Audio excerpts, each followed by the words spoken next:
அப்படிங்கிறது வந்து வேறு வேறு மாதிரி இருக்கும்.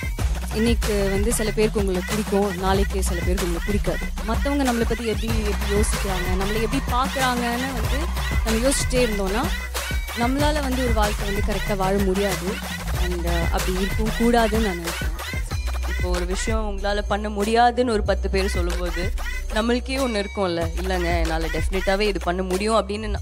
It's not to prove it to anybody, but to prove it to your self that you can actually win in your life அப்படின்னு இருக்குது. அண்ட் ஸ்பெஷலி விமன், எல்லாருக்குமே ஸ்ட்ரகிள்ஸ் இருக்கும், எல்லாருக்குமே பிரச்சனை இருக்கும். பட் பொண்ணுங்க அப்படின்னு வரும்போது இன்னும் கொஞ்சம் அதிகமாக இருக்கும், அதோட எஃபெக்ட் வந்து கொஞ்சம் அதிகமாக இருக்கும்.